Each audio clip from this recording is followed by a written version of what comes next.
The next crazy thing they've done in the UK, they're going to ban smoking outside of pubs. How commie is this?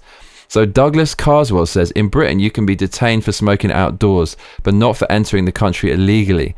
He's talking about an X from The Sun that says, on tomorrow's front page, smoking to be banned in pub gardens, outside football stadiums, and in kids' parks. Leaked government plans reveal. So there you go from The Sun. In a pub garden, you cannot have a cigarette anymore.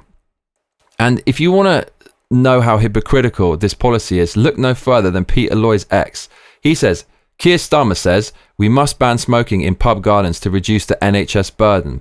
Also, Keir Starmer, 600 new migrants each day is no NHS burden. So this is how batshit crazy the leftist Labour administration is in the UK. They're all pro-migration, they're progressive, they're pro-handout, to the point where their policies don't actually make any sense at all. They want to ban smoking in pub gardens where you shouldn't really bring kids anyway. And if you don't like it, go to a pub that just doesn't allow smoking out there.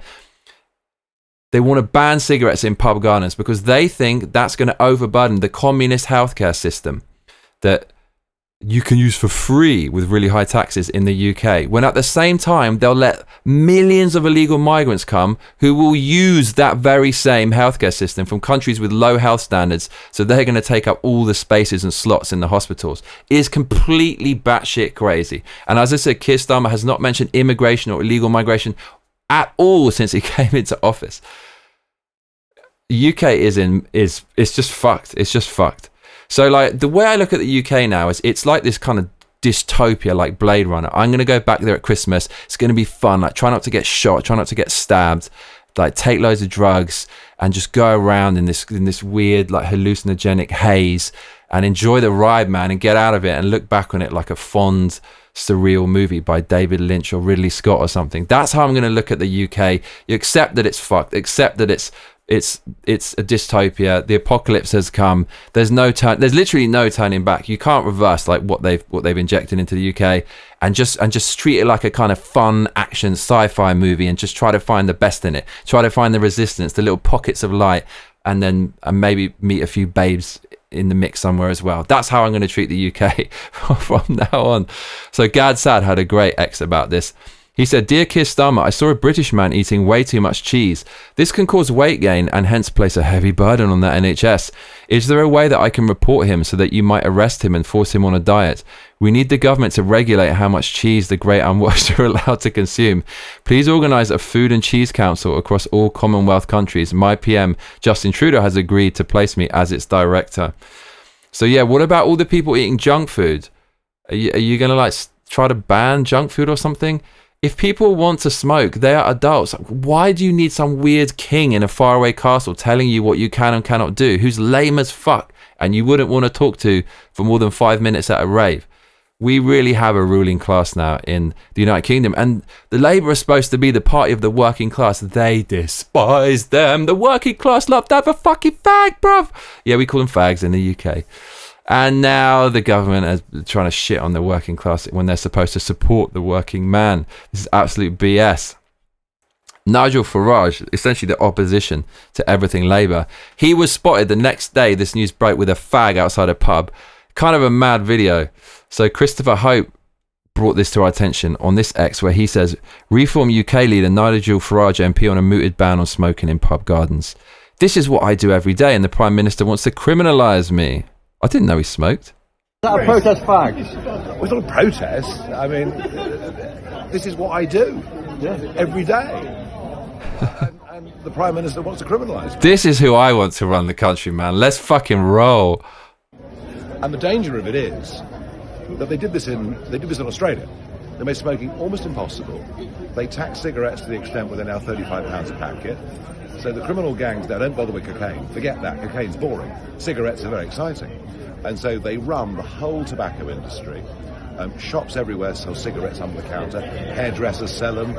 Newsagents sell them. And you've now got gang warfare. There have been 97 firebombing arson attacks in Melbourne alone in the last 2 years. So if you take a legal activity and you effectively criminalise it, you hand it literally into the hands of the bad guys. I wonder whether the Labour Party have thought that through, or frankly thought anything through.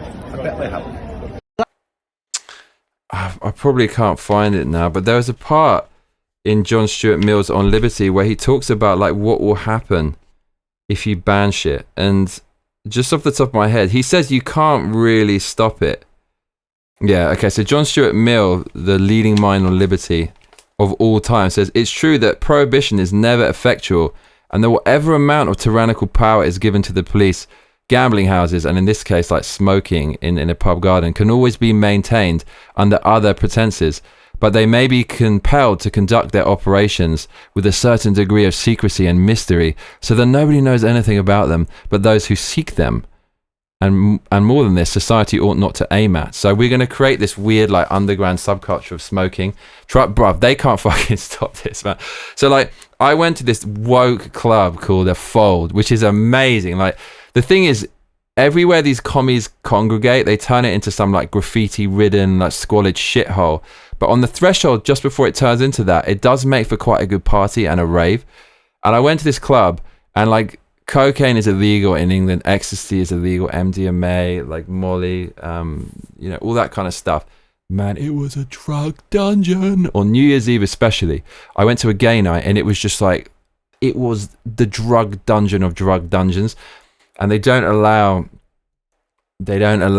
phones. They put a sticker over your camera lens, and supposedly it's to enhance the atmosphere, but I know why they do it, so they don't incriminate themselves for the insane amount of Class A drugs being consumed in the place.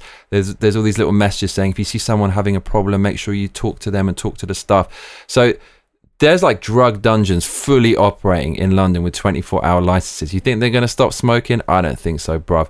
Anyway, Nigel Farage is not going to stop smoking, so I loved his reaction to Labour banning smoking outside pubs. So Keir Starmer's approval rating is in the toilet. According to Emily Hewiston, she says it took only 2 months for Keir Starmer's approval rating to hit minus 16%. He hasn't even raised taxes yet. Let that sink in. Moriety's opinion on X, some random dude whose opinion I like, is interesting. It goes thus. People who don't smoke, here is the thing. You may not like the habit and you may wish to be nowhere near smokers, but this is the thin end of the wedge. Next, they will be coming for something you enjoy, which they deem harmful to you. Cake, perhaps, KFC, Prosecco, wine. You should stand in solidarity with smokers and start the pushback. So, Labour is all about power. Leftists are all about power. It's like how many things they can control. So the more legislation and bureaucracy they introduce, the more power and control they can have. So he's absolutely right.